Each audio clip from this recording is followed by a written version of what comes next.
नमस्कार मित्रांनो, आज या मालिकेमध्ये आपण पाहणार आहोत की कमळी सरूला शोधण्यासाठी तिथे उभीच असती दरेच्या कडेला.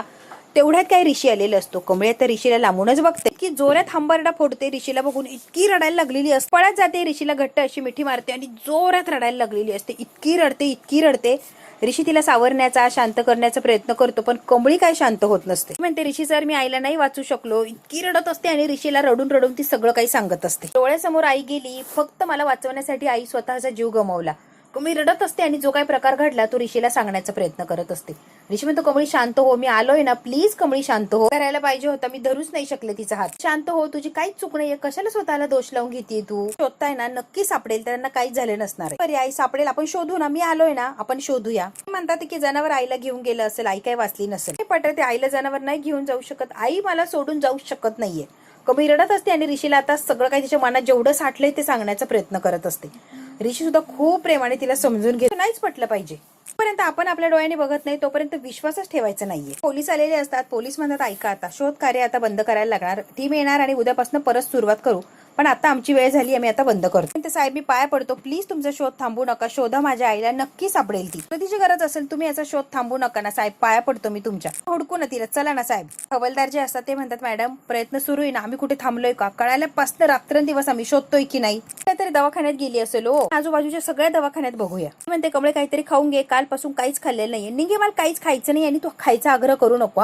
कमळी अगदी वेडीपेशी झालेली असते. फक्त आणि फक्त आईला भेटायचंय. अगं कमळी, काय वेडेपणा करतीये? सरू काकी पण सापडेल, तू खाऊन घे की. तब्येत बिघडायची, सरू काकीला शोधायला तुझ्या त्राण राहणार नाही. तू का वेडेपणा करतीये कमळी? तुला कळतंय का, तुझ्या आईला कुणीतरी गोळी मारली हा एक गुन्हा आहे. सर्च ऑपरेशन सुरूच राहणार आहे. कुणी केलं हे पण शोधायला पाहिजे ना आपण. कोण गुन्हेगार आहे, कोण आईला मारू शकतं? आणि गोळी मारली डायरेक्ट, साधी सुधी गोष्ट नाहीये कमळी. पोलीस कंप्लेंट करूया. तुझ्या माणसाने गोळी मारली, त्या माणसाला बघितलं का तू ओळखू शकते का? समोर आलं झाकलेलं होतं, त्यामुळे मी कन्फर्म नाही सांगू शकत. तो चेहऱ्याचं दिसला असता तर चांगलंच असतं, पण तरी पण नाही. तू बॉडी लँग्वेज वरून जो ओळखू शकते तो माणूस कोण आहे, तरी सुद्धा थोडीफार मदत होईल. आपण अधिक पोलीस कंप्लेंट करूया की गोळी कोणी मारली, आणि सरू काकीला शोधायचं कार्य आता चालूच राहणार आहे. आणि ऋषी आता पोलीस कंप्लेंट करायला चाललेले असतात. आता कमळीला घेऊन गेलेलं असतं पोलीस कंप्लेंट करायला.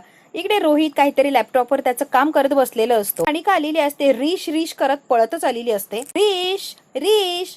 रोहित समोर बसलाय, त्याला काहीच विचारत नाही आणि डायरेक्ट घरात घुसून रिश ही आवाज देत असते. अनिका, रिश कुठे आहे? रिश. रोहित तिच्या प्रश्नाला उत्तरच देत नाही. ठीक आहे ना, नसेल सांगायचे तर नका सांगू. त्या रूम मध्ये जाऊन बघते की रिश कुठे आहे. अनिका वर चाललेली असते रूम मध्ये. राधिका आलेली असते. अनिका, घरी नाही आणि आरडाओरडा करू नको. रिश कुठे गेलाय? काय वाक्य तर कम्प्लीट करा मॅम. कुठे आहे का सांगत नाहीये तुम्ही? आता अनिका ही जबरदस्तीच करायला लागलेली असते की रिश कुठे आहे. राधिका आणि रोहितला जबरदस्तीने विचारत असते की सांग, रिश कुठे गेलाय. रोहितकडे बघत असते. दोघेही काही बोलत नसतात. अनिका मात्र हट्टाला पेटलेली असते की रिश कुठे, मला कळायलाच हवंय. इतका मोठा आवाज करते आणि म्हणते, रिश कुठे माझा? रोहित म्हणतो, शट्टा अनिका, काय माझा रिश लावलंय ग? काय गरज आहे का त्याची? कशाला त्याला शोधतीये तू? तुला त्याची किती जरी गरज असली तरी त्याला मात्र कोणाचीच गरज उरलेली नाहीये. कळतंय का अनिका? परत गेलाय कमळीकडे. रिश पुन्हा गावछापकडे गेला. अनिकाला हे सहनच झालेलं नसतं. रोहित म्हणतो, हो, तो गेलाय त्या कमळीकडे, जा तिकडे जा तू. तर म्हणे तिच्या आईला गोळी लागली आणि लगेच हा गेलाय की तिला सांभाळायला. रोहित फार चिडलेला असतो आणि रागात सगळंच काही बडबडून जातो. कोणाचीच गरज उरलेली नाहीये. कळालं का तुला? तुझा रिश कुठे आहे? तर कमळीकडे. कोणाचीच गरज नाहीये, ना आईची, ना घराची, ना बिझनेसची, ना भावाची. त्याला कोणाचीच गरज राहिलेली नाहीये. फक्त आणि फक्त कमळी महत्वाची वाटतीये. कमळी पुढे सगळंच त्याला फिक आहे. त्यामुळे आम्हाला विचारू नको रिशच्या बाबतीत. कळतंय का तुला? म्हणते रोहित, प्लीज सांगू दे मला खरं काय ते. थांबवू नकोस राधिका. का मी जे बोलतोय ना ते अगदी बरोबर बोलतोय, चुकीचं काहीच बोलत नाहीये. त्यामुळे प्लीज मला थांबवायला जाऊ नकोस. तुला आपलं काहीच देणं घेणं राहिलेलं नाहीये. जायचं होतं तो गेला आणि त्याचा निर्णय त्याने स्वतः घेतला. ठीक आहे, कळलंय का? तुझा रिश कुठे गेलाय ते? लोकांना त्याला थांबवता आला नाही का? त्याला जाऊ दिलं. तारा आंटी काय करत होती? बोलत असते परमिशन. आता दिली का तिने परमिशन? कुठे गेली? रिश जेव्हा घर सोडून चालला तेव्हा नयनतारा आंटीची परमिशन कुठे गेली होती? आणि का उलटा यांनाच प्रश्न विचारत असते. आत होता तेव्हा तुम्ही लोक काय करत होतात? झोपला होतात का? जागे नव्हतात का? झोपी गेला होतात का? आणि का काहीही बोलत सुटलेली असते. तिला कळतच नसतं की आपण कुणाला, कोणाच्या घरात उभं राहून कोणाशी बोलतोय. Okay, I am sorry. तुला वाईट वाटत असणारे मला कळतंय बरं. कांट बिलीव्ह दिस. आणि अनिका तिथेच रडायला लागलेली असते की रिश मला सोडून त्या गावछापकडे गेला. हे तिला अजिबातच सहन होत नसतं. गावछापसाठी गावी कसं जाऊ शकतोय? आता अनिका अगदी वेडीपिची झालेली असते. एकदा आलेला असतो मागे, आता परत गेला हे तिला सहनच होत नाही. काय म्हणते अनिका, अशा परिस्थितीत ऋषी तिथे गेला तर काय चुकलं ग त्याचं? त्याची मैत्रीण आहे, मैत्रिणीला सध्या गरज आहे म्हणून मदतीसाठी गेला तो. तिचं आहे, तुम्हाला कळत नाही का? सतत करत राहणार, मला चांगलंच माहितीये. तो जाणार आणि तिची मदत करणार. त्या गावच्या आपल्याला त्याच्या लाईफ मधनं असं आउट करायचंय. करणार म्हणजे करणारच. Hate you Rish, I hate you. आणि अनिका आता पळतच सुटलेली असते. कामिनीचा फोन चाललेला असतो, कोणाशी तरी महत्वाचं बोलत असते फार. कामिनीने आता तिच्या गुंडाला फोन लावलेला असतो. बोला बोला, काही खबर बिबर लागली की नाही? तू काय सापडली नाही? आणि कमळी मात्र वेड्यासारखं शोधती तिला. नाही मॅडम, किती शोधू दे त्या कमळीला, ती काय सापडू शकत नाही. पोलिसांनी शोध थांबवलाय आता. शोधू दे, कोणाला शोधायचंय ना शोधू दे. कामिनीला फार मज्जा वाटत असते. राजनचं काय झालं? राजनची काही खबर बात काही कळालं की नाही? त्यांचं तर काहीच माहित नाही आम्हाला. काय मॅडम? अरे काय एक काम धड जमत नाही आणि मॅडम मॅडम करतोय काय रे? त्याला शोध घ्यायला लावला, कुठे काय ते सुद्धा कळत नाही. मॅडम शोध चालू आहे ना, शोधतोय मी. काय करतोय, कुणाला जाऊन भेटतोय, तो कशासाठी आलाय, सगळी माहिती ठेवायची बरं. माझ्या कानावर सगळ्या गोष्टी आल्या पाहिजे, काहीच लपवायचं नाही माझ्यापासून. मॅडम हो, काळजी करू नका. ते चला चला चला कामाला लागा. तोय म्हणे त्याला राजन सापडला नाही आणि काय शोधतोय. आता फोन झाल्यावर बडबड करत असते. आता विचार करायला लागलेली असते, राजन असा पटकन कुठे गायब झाला असेल? कमळीचं सत्य त्याला कळलं असेल का, की अजून काही असेल त्याच्यामुळे राजन गायब झालाय? मी म्हणते नाही, काही झालं तरी राजनला कमळीचं सत्य कळता कामा नये. राजनला सगळे सत्य कळालंच असेल तर जशी गौरी वर गेलीये तसं राजनला सुद्धा वर जायला लागणार. कामिनी इतक्या खालच्या पातळीला उतरलेली असते की स्वतःच्या जावयाचा सुद्धा जीव घेणार असते ती म्हणते राजनला जरा जरी कशाची गुणगुण लागली तर राजनला सुद्धा वर पाठवायला लागणार आहे त्याच्या बायकोकडे, म्हणजे आपल्या गौरीकडे. आता ऋषी इन्स्पेक्टरकडे आलेला असतो. मी ऋषी इनामदार आणि ही कमळी याला गोळी मारली आहे ना, त्याबद्दल जरा आम्हाला केस वगैरे करायला आलोय आम्ही. कंप्लेंट रजिस्टर करायची. इन्स्पेक्टर म्हणतात कंप्लेंट. ऋषी म्हणतो हो. अजून सुरू आहे आणि कशाला कंप्लेंट वगैरे करताय तुम्ही? कार्य तर सुरूच राहणार, पण गोळी कोणी झाडली हे कळायला नको, तर सापडायला हवाय ना. इन्स्पेक्टर म्हणतात ठीक आहे ती यांची कंप्लेंट नोंदवून घ्या. मी डिटेल मध्ये सगळं लिहून द्यायला चाललेली असते. त्या मॅडम असतात, त्या मॅडम सगळी हिची कंप्लेंट लिहून घेतात. जो प्रसंग घडला जसंच्या तसं सांगत असते अगदी. सर्च पार्टीचं काही अपडेट वगैरे काही कळलं का हो, कुठपर्यंत आलंय काय? साहेब अजून तरी नाही, पण कळेल लवकरात. तपास चालू आहे. कमळी आलेली असते आता कंप्लेंट नोंदवून. आहो साहेब तर म्हणताय की प्रयत्न सुरू आहे. कालपासून मी तेच ऐकतेय. हाती तर काहीच लागत नाहीये, फक्त प्रयत्न सुरू आहे तुमचे. कुठे सांगा की साहेब. म्हणतात कमळी आम्ही आमचं काम करतोय ना ग. काम करताय सांगा की. आईला शोधलंय का तुम्ही काल धरणं? काम करताना तेच विचारतीये मी. सांगत नाहीये काय चाललंय काय नाही, फक्त काम चालू आहे. अहो पण काय करताय ते तर सांगा. आई दरीत पडली कालपासून. कुणीतरी गोळी मारलीये, कुणी गोळी मारली काय काहीच तपास नाहीये. ती कुठे आहे काय ती सुद्धा सापडलेली नाही आणि तुम्ही फक्त म्हणताय की तपास चालू आहे. मारणारा सापडला नाही, जिला गोळी लागली ती सापडली नाही आणि काय काम करताय तेच कळत नाहीये साहेब. कमळीला ऋषी आल्यामुळे जरा ताकद आलेली असते आणि कमळी आता साहेबांना बोलत असते. काय करायचंय, फक्त हातावर हात देऊन बसायचंय का? बरोबर आहे साहेब, मोठ्या घरची श्रीमंत घरचीच असते ना, एका मिनिटात तुम्ही कार्य सुरू केलं असतं. हे शोध कार्य दुपटीने वाढवलं असतं.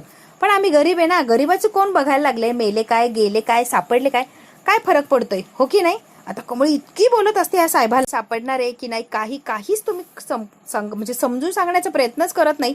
फक्त कार्य चालू आहे. अहो साहेब काहीतरी करा. मोठ्या घरच्या लोकांच्या बाबतीत कसे पळाले असतात तसं आमच्या गरीबाच्या बाबतीत सुद्धा पळून काहीतरी करून दाखवा की.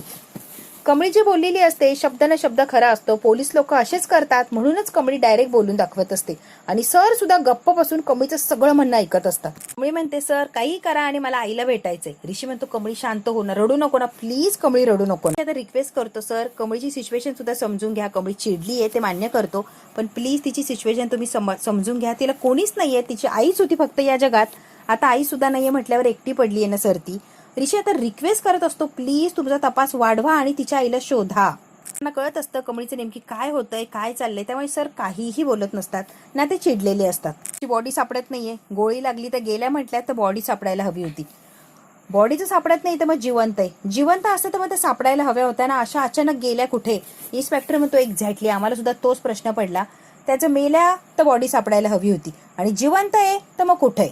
सुद्धा गॅरंटी इथे जिवंत असतील म्हणूनच सर्च आम्ही काय थांबवलेलं नाहीये. सर्च टीम आमचा तपास करतीच आहे.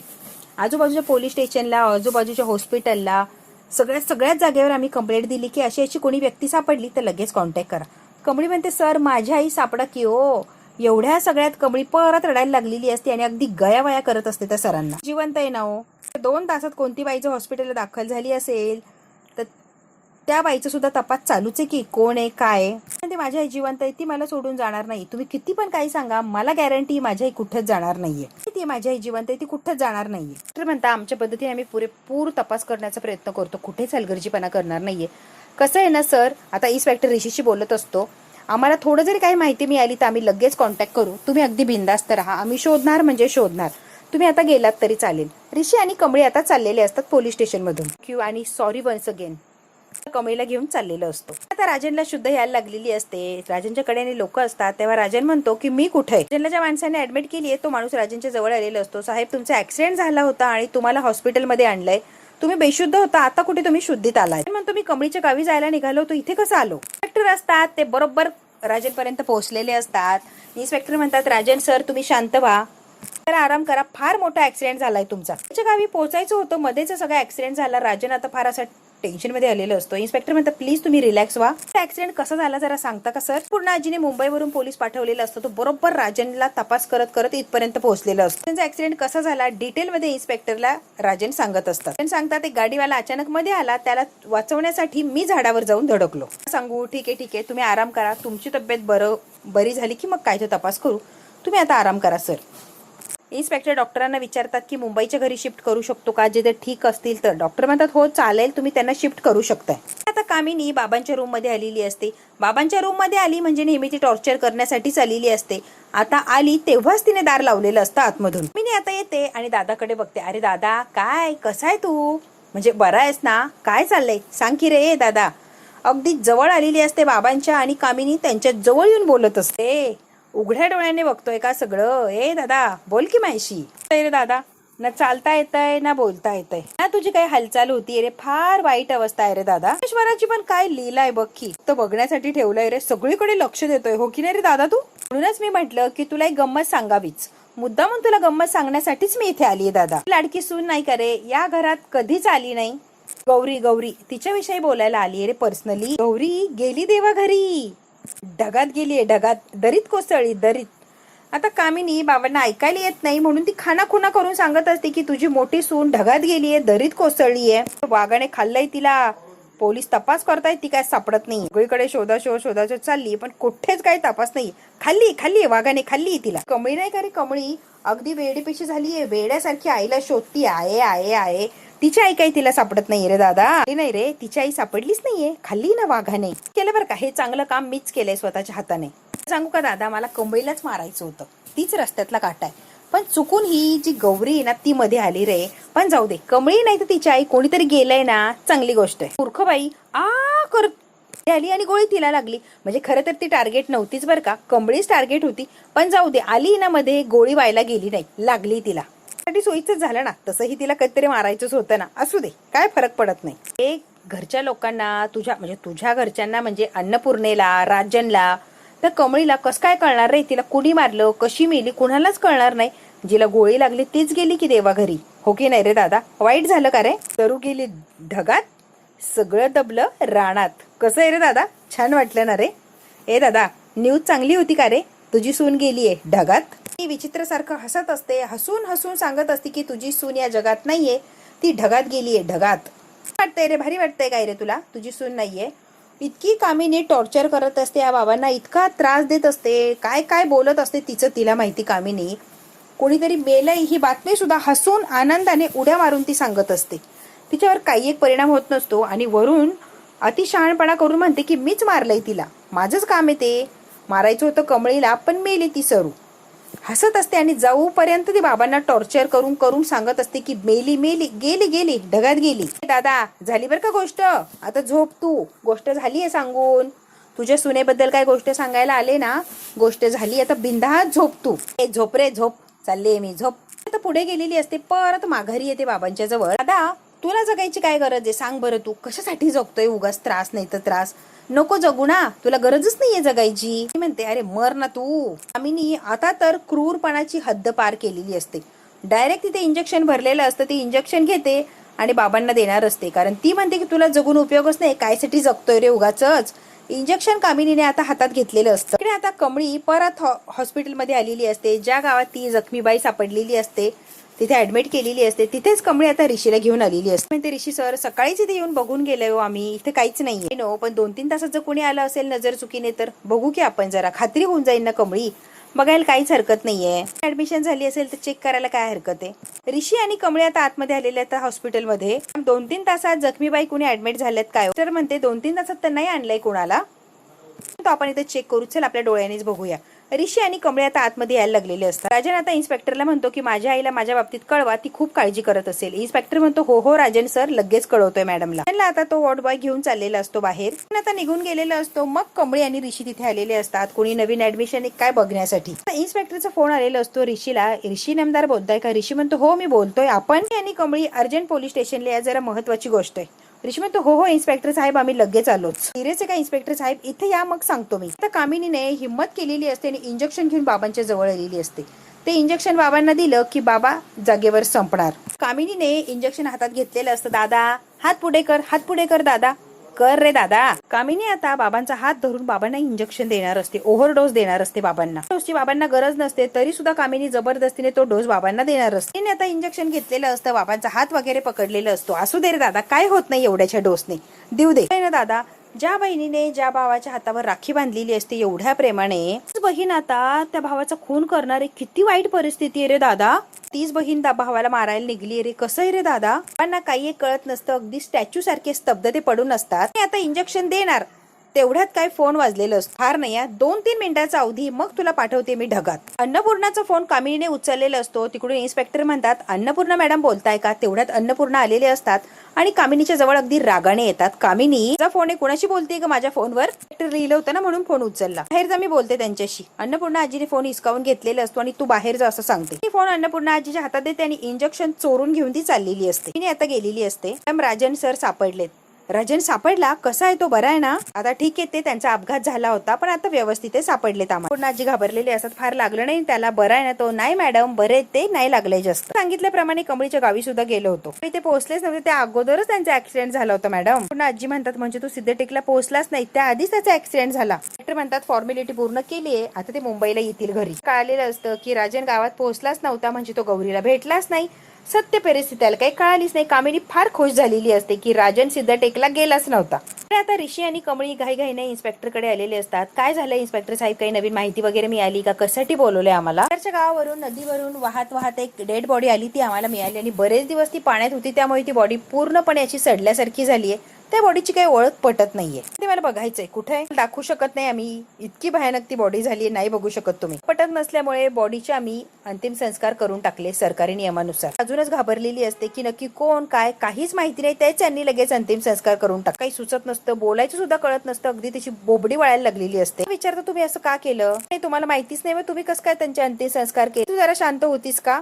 अंतिम संस्कार जरी झालेले असले, जवळच्या काही वस्तू प्रूफ म्हणून ठेवल्यात, त्या वस्तूंची ओळख पडते का ते बघ आधी. वस्तूंची शहानिशा करण्यासाठी तुला इथे बोलवलंय आम्ही. ती लाणा इकडे त्या वस्तू खूप हिंमत करते आणि त्या वस्तू असतात त्या वस्तू बघते. कानातलं असतं, सरू जे रिंगा वापरायची ते कानातलं असतं, सरू जे गळ्यात घालायची ते मंगळसूत्र सुद्धा सापडलेलं असतं. कमळीला आता धक्काच बसतो की ते सरूचंच मंगळसूत्र असतं. भयान अशी परिस्थिती झालेली असते की कमळीला कसं सावरायचं, अगदी शॉक लागल्यासारखं त्या मंगळसूत्राकडे बघत असते आणि फार विचित्र अशी अवस्था झालेली असते बिचाऱ्या कमळीची. इन्स्पेक्टरला सुद्धा वाईट वाटत असतं की कमळी अगदी एकटी राहिलेली असते, तिच्या जगात कोणीच नसतं, त्यामुळे त्यांच्यासाठी सुद्धा खूप अवघड अशी सिच्युएशन असते. मित्रांनो, आता कमळीने ओळखलेलं असतो की हे आईचं गळ्यातलं आणि आईचंच कानातलंय. आता कमळीची काय अवस्था होणार आणि कमळी काय आणि कशी जगणार? ऋषी तिला सावरू शकणार आहे का? हे सगळं बघायचं असेल तर बघायला लागणार आपल्याला पुढचा भाग. हा भाग इथेच संपतो. व्हिडिओ आवडल्यास लाईक, शेअर, सबस्क्राईब नक्की करा. धन्यवाद मित्रांनो.